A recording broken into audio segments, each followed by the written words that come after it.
ప్రవీణ్ పగడాల కాదు కొందరేమో హత్య అంటున్నారు, లేదు ప్రమాదం జరిగింది, యాక్సిడెంట్ రూపంలో చనిపోయారని చెప్పి ప్రభుత్వం సంబంధించిన పోలీస్ అధికారులు చెప్తా ఉన్నారు. దీనికి ఏం ఇట్లా చూసుకోవచ్చు? ప్రవీణ్ ప్రగడాల గారిది ఖచ్చితంగా హత్యే. ఎందుకనంటే చాలామంది యాక్సిడెంట్ ద్వారా చనిపోతున్నారు.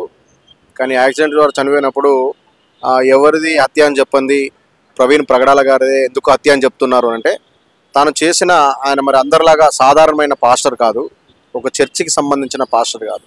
అనేక చర్చిల సమూహాలకు అనేక మరి క్రైస్తవుల సందేహాలను తీర్చిన మంచి వక్త ప్రవీణ్ ప్రగడాల.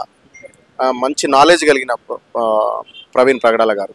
అంటే అంత మాత్రం డిబేట్స్ బాగా చేసేవాడు. అంటే క్రైస్తవుల్లో ఉండే సందేహాలు కానీ, హిందువులలో ఉండే సందేహాలు కానీ, ముస్లింలో ఉండే సందేహాలు కానీ, అలాంటి హిందువులు కొంతమంది మీ బైబిల్లో తప్పులు ఉన్నాయి, మీ బైబిల్లో ఇలాంటి వ్యభిచారాలు ఉన్నాయి, బైబిల్లో ఇలాంటి విషయాలు ఉన్నాయని కొంతమంది దుమ్మెత్తి పోసినప్పుడు లేదా తప్పులు ప్రసంగాలు చేసినప్పుడు వారికి కౌంటర్గా తను రక్షణ టీవీ ఛానల్గా వేదిక చేసుకొని మరి చాలాసార్లు మాట్లాడడం జరిగింది. మీ భగవద్గీతలు ఎలా ఉన్నాయి, మీ ఖురాన్లు ఎలా ఉన్నాయి, మరి మీ గురించి మీరు చెప్పకుండా మా బైబిల్ గురించి ఎందుకు చెప్తున్నారు, అలా మాట్లాడడం తప్పు, అది భావ్యం కాదు.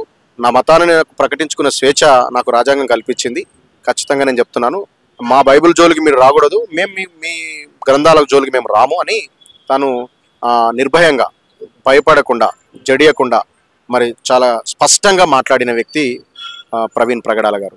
సో కాబట్టి దాన్ని జీర్ణించుకోలేక కొంతమంది, అంటే తాను మాట్లాడిన మాటల్ని వాళ్ళు జీర్ణించుకోలేక వాళ్ళు కుట్ర పన్నారని మేము విశ్వాసం చేస్తున్నాం. ఎందుకనంటే చాలాసార్లు బెదిరింపు కాల్సి వచ్చాయి. తను మాట్లాడుతున్నప్పుడు స్క్రోల్ చేయడం కానీ, నేను తల నరికేస్తామని, పెదవులు తీసేస్తామని, గుడ్లు పీకేస్తామని, ఇట్లా చాలాసార్లు థ్రెట్ ఆయనకు ఉందని కూడా తానే సభలలో చెప్పడం జరిగింది. నా కోసం మీరు ప్రార్థన చేయండి, నాకు ఇలాంటి థ్రెట్ ఉంది, మరి బెదిరింపు కాల్స్ వస్తూ ఉన్నాయి అని, ఎక్కడ వెళ్ళినా భయంగా వెళ్ళవలసి వస్తుంది, ఎందుకంటే నేను సత్యంగా ప్రకటిస్తే మనుషులు జీర్ణించుకోలేకపోతున్నారని చాలాసార్లు తను చెప్పడం జరిగింది. సో కాబట్టి దీనికి మూలంగానే మేము ఏమంటున్నామంటే దీన్ని మర్డర్ చేశారని అని చెప్తున్నాం.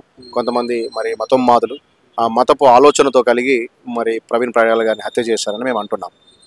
కాబట్టి ప్రవీణ్ ప్రగడాల గారిని చంపేస్తే మరి క్రీస్తు సువార్త ప్రకటించడం ఆగిపోతుంది అనుకుంటే వాళ్ళ మూర్ఖత్వం. ఒక ప్రవీణ్ ప్రగడాల గారు మరి చనిపోతే 1000 గొంతుకలుగా వస్తాయి, దేవుడు నిలబెడతాడు మనుషులను. సత్యం చెప్పడానికి ఎవరినైనా సరే, ఎలాంటి వ్యక్తులనైనా సరే మంచిది. అందుకే చిట్ట చివరి మెసేజ్గా ప్రవీణ్ ప్రగడాల గారు చెప్పిన విషయం ఏంటంటే, ఒక హిందువుగా చూడొద్దు, ముస్లింగా చూడొద్దు, ఒక క్రైస్తవునిగా చూడొద్దు, మతంగా చూడిస్తే మనిషి అర్థం కాడు, మనిషిని మనిషిగా చూడండి, మానవత్వంతో చూడండి, సాధారణమైన మనిషి ఫస్ట్ అయినా తర్వాత తను ఎంచుకున్న మార్గం ఏదైనాగా ఉంటే తను నిర్భయంగా చెప్పుకోవచ్చు అని చివరిగా తను మాట్లాడిన మాటలు చూస్తే చాలా బాధేస్తూ ఉంది. ఎందుకంటే మరి క్రైస్తవ సమాజం మంచి వక్తను కోల్పోయింది. తను నమ్ముకున్న విశ్వాసాన్ని ఏ వేదికమైనా సరే, ఎక్కడైనా సరే మరి నిర్భయంగా, మరి ఎలాంటి పక్షపాతం లేకుండా మరి చాలా చక్కగా వివరణాత్మకంగా చెప్పిన వ్యక్తి ప్రవీణ్ ప్రగడాల గారు. కాబట్టి దీన్ని ప్రభుత్వాలు చొరవ తీసుకోవాలి, మరి దాన్ని ఇన్వెస్టిగేషన్ చేయాలి. మరి మేము మరి తెలంగాణ ప్రభుత్వం కానీ అటు ఆంధ్ర ప్రభుత్వం కానీ విన్నవించుకునేది ఏంటంటే, దీన్ని ఏమాత్రం ఒక మత ప్రబోధకుడుగా మతానికి దీన్ని చిత్రీకరించి ఉండకుండా, ఒక మనిషి చనిపోయాడు, ఒక మనుషులు కానీ ఒక మంచి వక్త చనిపోయాడు, ఆయన ఈ సభ్య సమాజాన్ని మంచి త్రోవలో నడిపించడానికి ఒక మంచి నాయకుడు కోల్పోయాడు, తెలుగు భాషలో ఉండే ఒక మంచి అర్థాన్ని వివరించి చెప్పగలిగే వ్యక్తి చనిపోయాడని మీరు మరి ప్రభుత్వాలుగా మరి మేధావులు దీన్ని ఆలోచన చేసి ఇంటాగ్రేట్ చేయాలని నేను ప్రభుత్వానికి విన్నవించుకున్నాను. చాలా మంది అప్పుడు ప్రచారం జరుగుతుంది, కావాలనే ఎక్కడికి వెళ్ళినా ఫాలో చేస్తూ ఉన్నారు. అలాగే యూట్యూబ్ ఛానల్లో కూడా కామెంట్స్ పెడతా ఉన్నారు, పలానా ప్లేస్లో ఉన్నాడు, పలానా ప్లేస్కి వెళ్ళబోతున్నాడు, ఈ టైంకి ఇక్కడ ఉండబోతా ఉన్నాడు అని చెప్పేసి కూడా కొంచెం విజువల్స్ అయితే వస్తూ ఉన్నాయి ఈ మధ్య కాలంలో. ఆయన నిజమేనా?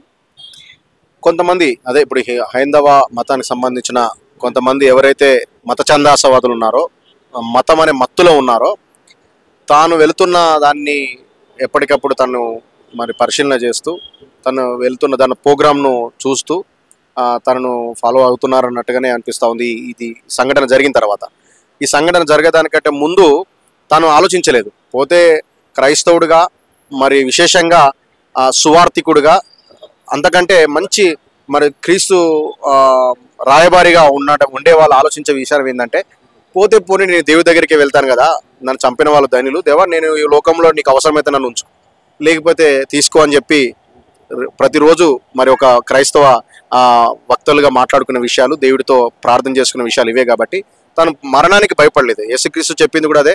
యేసుక్రీస్తు కాలంలో కూడా మరి చంపుతానని బెదిరించడం కూడా ఎక్కడ కూడా భయపడలేదు. యేసుక్రీస్తు నమ్మిన మేము కూడా మరి క్రైస్తవ బోధకులుగా ఎక్కడ దేనికి భయపడే ప్రసక్తి ఉండదు.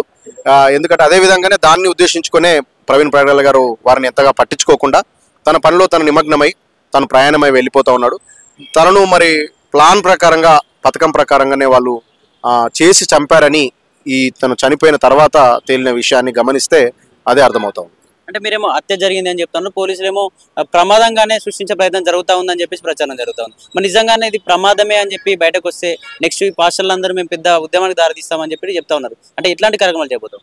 ఎస్, ఇది హత్యగా గనక మరి ఖచ్చితంగా నిర్ధారణ అయితే, ఇన్వెస్టిగేషన్లో తేలితే, ఎందుకు మరి క్రైస్తవులంతా ఏకతాటిపైకి వచ్చి ఉద్యమం చేస్తున్నామంటున్నామంటే, ఉద్యమం చేయాలనేది క్రీస్తు మాకు నేర్పింది కాదు. మాకు ఉన్న ఉద్యమం ఒకటే, క్రీస్తు కోసం చనిపోవాలని. క్రీస్తు కోసం చనిపోవడమే మా ఉద్యమం. క్రీస్తు ప్రేమను చెప్పుతూ చనిపోవడమే ఉద్యమం. ఎందుకు ఉద్యమం చేస్తున్నామంటున్నామంటే, విశ్వాసం వింటుంటే నువ్వు చెప్పొద్దని చంపడం వేరు. మరి కొంతమంది దాన్ని జీర్ణించుకోలేక నమ్మలేక, నమ్మేవారి విశ్వాసంలోనికి రానివ్వకుండా మత మార్పిడి అని చేసి కొంతమంది గ్యాంగ్ను మెయింటైన్ చేసుకొని యూట్యూబ్, ఫేస్బుక్ వ్యూర్స్ పెరగడం కోసం, వాళ్ళ బ్రతుకుదెరువు కోసం అమాయకులను బలి చేస్తున్న వారు చాలామంది సమాజంలో ఉన్నారు. కాబట్టి ఇలాంటి మరి ప్రపంచంలో మనం బ్రతుకుతున్నాం. కాబట్టి అలాంటి వారు అంతమొందించాలంటే ఉద్యమంగా అందరూ ఒకటై సంఘటితమై ప్రేమను ప్రకటిస్తున్నప్పుడు చంపకూడదు. వేరే చంపేటప్పుడు ఒక వ్యభిచారం చేత పట్టబడుతున్నాడు, చంపుతున్నాడు అంటే దానికి గుడ్డ చెప్తాం. లేదా గెట్ల దగ్గర, భూముల దగ్గర కొట్లాడి చంపుతున్నాడు అంటే అర్థం ఉంది. ఒక మంచి ప్రేమను, సత్యంగా ప్రకటిస్తున్నారు, ప్రేమను ప్రకటిస్తుంటే చంపుతున్నారంటే దాని మూర్ఖత్వం అంటున్నాం.